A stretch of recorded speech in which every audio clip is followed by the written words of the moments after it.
Hi friends, very good evening. Welcome to VS learning classes. Friends, हम ancient history की classes चल रही हैं हमारी।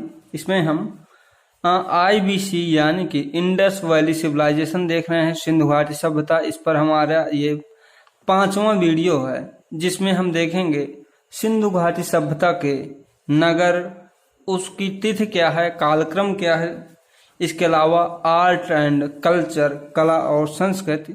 इससे फ्रेंड्स एग्जाम में बहुत ही क्वेश्चन पूछे जाते हैं। जैसे कि हमने कल भी कहा था कि इसका बड़ा मोस्ट इंपॉर्टेंट टॉपिक होने वाला है और बड़ा ही इंटरेस्टिंग टॉपिक होने वाला है। तो फ्रेंड्स चलिए जल्दी शुरू करते हैं। तो फ्रेंड्स, इसकी तिथि को लेकर के विद्वानों में अनेक अनेक मत हैं, लेकिन जो सर्वमान्य है वन लाइन में मैं बता देता हूं और एग्जाम में यही मान्य तिथि है। अगर ये आता है ऑप्शन में तो ये तिथि ही सत्य है। आप इसको देख लेते हैं फिर। तो इसकी तिथि क्या है? आईबीसी की तिथि निर्धारण को लेकर विद्वानों में मतभेद है, किंतु सभ्यता की सर्वाधिक मान्य तिथि हुइलर महोदय ने 2500 से 1500 बीसी बताया है और यही इसकी मान्य तिथि है। तो आईबीसी की अगर तिथि की बात आती है तो कौन सा है? 2500 से 1500, यानी कि 1000 साल का जो समय था उस बीच ये सभ्यता फली फूली। ठीक फ्रेंड्स। अच्छा फ्रेंड्स, सिंधु घाटी सभ्यता, फर्स्ट बात यह है कि इम्पॉर्टेंट क्यों है। अभी हम इसके पहले के वीडियोज में देख रहे थे ऋग वैदिक काल। देखिए, आपको अगर मैं बताऊं 2500 बीसी की कल्चर है, आप 2020 यानी में चल रहे हैं, यानी कि 5000 साल पहले की एक सभ्यता थी जिसको आप सिंधु घाटी सभ्यता या हड़प्पा सभ्यता कहते हैं। फ्रेंड्स, इंपॉर्टेंट ये इसलिए है क्योंकि 5000 साल पहले की ये सभ्यता नगरीय सभ्यता थी। आज आप जिसको स्मार्ट सिटी शब्द बोलते हो, उस समय का ये स्मार्ट सिटी व्यवस्था था।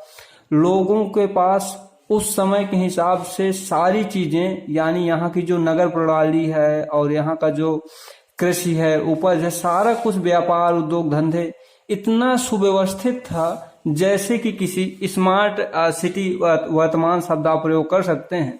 इसलिए महत्वपूर्ण है।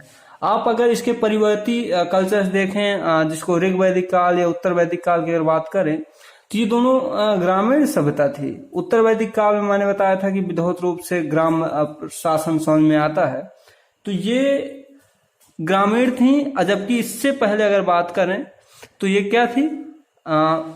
1500 से 1000 बीसी उसका टाइम है ऋग वैदिक काल का, फिर 1000 से 600 उसका उत्तर वैदिक काल का।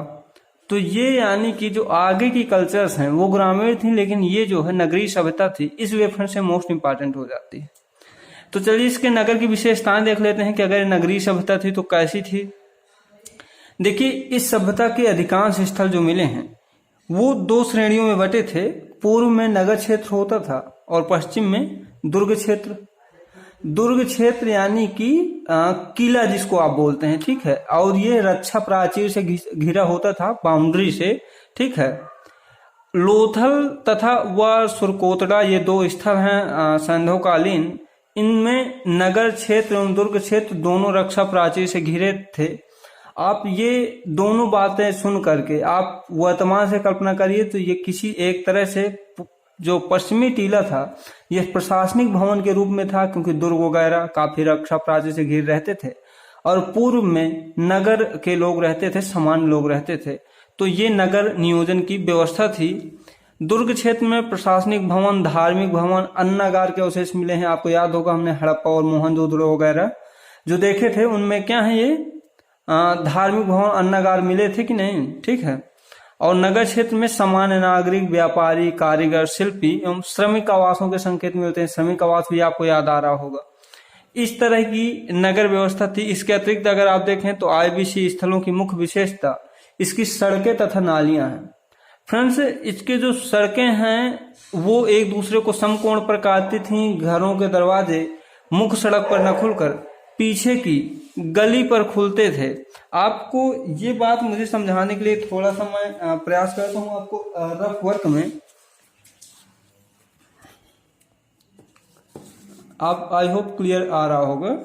इसमें आप ऐसे समझ लीजिए कि अगर ये मुख्य सड़क है तो मुख्य सड़क में ये कोई घर अगर बना है तो घरों के दरवाजे यहाँ इस साइड ये लोग खिड़की वगैरह रखते थे, घरों के दरवाजे ये पीछे साइड खोलते थे। यहाँ जो सामान्य पतली सी गलियां होती थी, ना तो मुख्य सड़क की ओर ये दरवाजा रहता था और ना ही किसी तरह का खिड़की वगैरह, अथवा ये कह लीजिए इससे जो रिलेटेड गलियां थी इनमें ऐसे दरवाजे खुलते थे, ना कि मुख्य सड़क की ओर। तो नगर नियोजन की यह व्यवस्था आप समझिए कि उस समय कितना विधिवत रूप से सेट किए थे कि सारी सड़कें, पूरा का पूरा शहर इस तरह से डिजाइन किया गया था जैसे कि वर्तमान में आप स्मार्ट सिटी डिजाइन सुनते हैं या देखते हैं। ठीक है, इसलिए कल ये सभ्यता इंपॉर्टेंट है। इसके अतिरिक्त अगर बात करें फ्रेंड्स, तो घरों के दरवाजे मुख्य सड़क पर न खुलकर पीछे गली में खुलते थे। ठीक है, संभवतः नालियां सभ्यता की सर्वश्रेष्ठ उपलब्धि थी। इस समय की जो नालियां थी हड़प्पा सभ्यता की सर्वश्रेष्ठ उपलब्धि थी नगर नियोजन के मामले में। क्यों? क्योंकि सड़क की नालियों में देखिए, यहाँ की सड़कें कच्ची थी। पहली बात तो आपको ये बता दें, उस समय पक्की सड़कें नहीं थी, ये बात आप कह सकते हैं।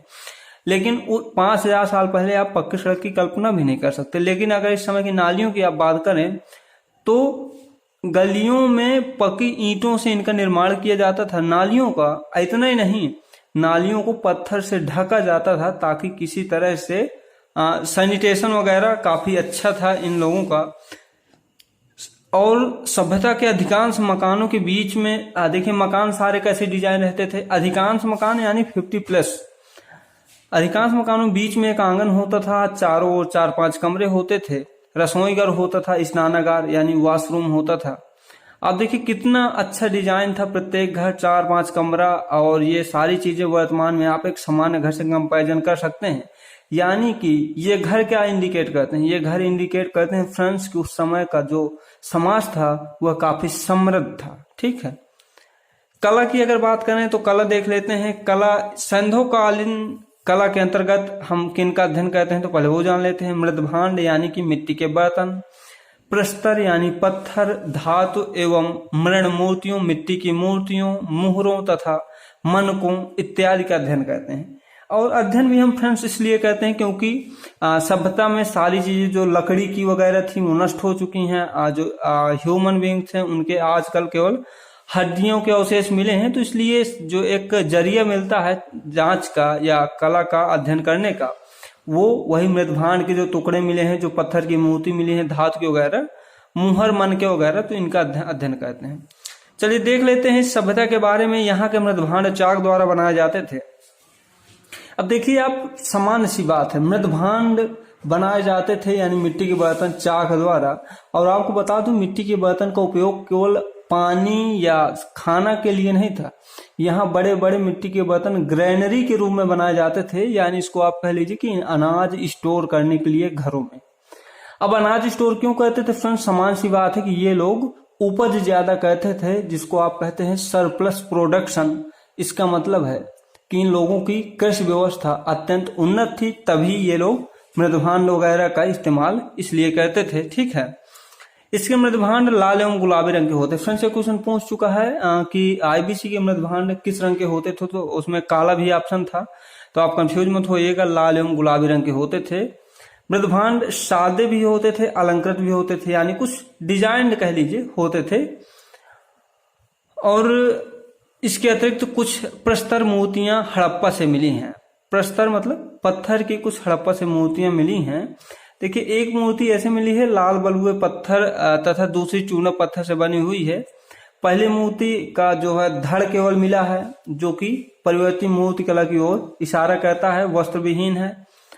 और दूसरी चूना जो स्लेटी चूना पत्थर से बनी, एक स्लेटी चूने पत्थर से बनी नृत्य मुद्रा में मूर्ति मिली है, जिसे जॉन मार्शल ने नटराज शिव कहा है। एक ऐसा नृत्य मुद्रा में मूर्ति मिली है जिसको नटराज शिव को जॉन मार्शल ने कहा है। ठीक है, ये बात याद रखेंगे आप। चलिए फिर देख लेते हैं नेक्स्ट, मृण मूर्तियां यानी मिट्टी की मूर्तियां।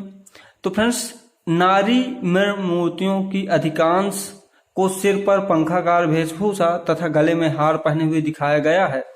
इन्हें मात्र देवी की मूर्ति माना जाता है तथा एस.आर. राव के अनुसार, एस.आर. राव ये पुरातत्ववेत्ता थे, इन्होंने रंगपुर तथा लोथल से घोड़े की भी मृण मूर्तियां मिलने का अनुमान लगाया है। यहीं पर फ्रेंड्स ये भी बता दें कि देखिए, यहाँ का समाज जो मात्र सत्तात्मक था, इसीलिए यहाँ पर मातृ देवी या इसकी मूर्तियां, मृण मूर्तियां या प्रस्तर मूर्तियां जो भी कह लीजिए, सर्वाधिक मात्रा में मिली हैं। ठीक है, मुहरें देख लेते फ्रेंड्स। मुहरें अथवा मुद्राएं सभ्यता की महत्वपूर्ण विशेषता है। यह सभ्यता की सर्वोत्तम कलाकृतियां थीं, आर्ट का सबसे अच्छा। और फ्रेंड्स से क्वेश्चन पूछ भी चुका है कि हड़प्पा सभ्यता का कला का चरमोत्कर्ष आप कि कौन था, तो उसमें मुहर ऑप्शन था। आप मुहरें एक वन वर्ड में अगर बात करें तो मुहरें आप टिक करेंगे। इनकी सर्वोत्तम कलाकृति क्या थी? मुहरें थी। ठीक है, आईबीसी के लिप व धर्म के बारे में इनसे जानकारी मिलती है, मुहरों से। और ये क्वेश्चन भी पूछ लेता है कि सर्वाधिक मुहरें कहाँ मिली हैं, तो मोहनजोदड़ो से मिली हैं। 2000 में से 1200 मोहनजोदड़ो से अकेले मिली हैं, तो मोहनजोदड़ो इंपॉर्टेंट है। ठीक है, अब देखिए मोहनजोदड़ो अगर आता है तो आपके दिमाग में प्रश्न आ जाना चाहिए कि मोहनजोदड़ो स्थित कहाँ है, पाकिस्तान में है, किस नदी के किनारे है, सिंधु नदी के किनारे, दाएं तट पर है, यहाँ से किसका पैमाना मिला है। ठीक है, ये बहुत सारी बातें हैं, यहाँ से स्नानागार मिला है। तो ये सारी बातें आप जो हैं क्वेश्चन से क्वेश्चन जब तक आपके दिमाग में रिलेट नहीं होंगे तब तक आप समझ लीजिए कि आप किसी भी प्रिपरेशन की मीडियम स्टेज में भी नहीं है। तो ये बात आप प्रयास किया करिए कि चीजों को कोरिलेट करने की। जैसे मैं आपको बीच बीच में कई चीजें रिलेट करके बताता रहता हूं, तो ये बात आप थोड़ा सा प्रयास करेंगे तो आपसे भी हो जाएगा। ठीक है, इनसे आईबीसी के लिप व धर्म के बारे में जानकारी मिलती है, मुहरों से। क्यों? अब मान लीजिए कोई मुहर है, उसमें स्वास्तिक समझते हैं ना, सूर्य अंकन जिसे आप कहते हैं, स्वास्तिक क्या उसमें चिन्हांकित है, इसका मतलब कि सूर्य उपासना का यहाँ से साक्ष्य मिलता है। किसी में शिव का ओम या जैसे भी कह लीजिए, और इसके अलावा पशु पक्षी चित्र का अगर अंकन है तो इनका जो है प्रकृति पूजा, वृक्ष पूजा को लेकर के अनुमान सामान्य रूप से लगाया जा सकता है। ठीक है, तो फ्रेंड्स ये इनमें से मुहरें कई तरह की होती थी, गोलाकार, बेलनाकार, लेकिन वर्गाकार मुहरें आईबीसी में सर्वाधिक लोकप्रिय थी। इनमें पशु पक्षी, अक्षर इत्यादि का चित्र अंकित होता था। तो फ्रेंड्स आई होप ये वीडियो समझ में आया होगा। फ्रेंड्स इसका नेक्स्ट वीडियो में देखेंगे, और भी इसमें जो बातें रह गई हैं। तो फ्रेंड्स इस वीडियो में इतना ही। Thank you.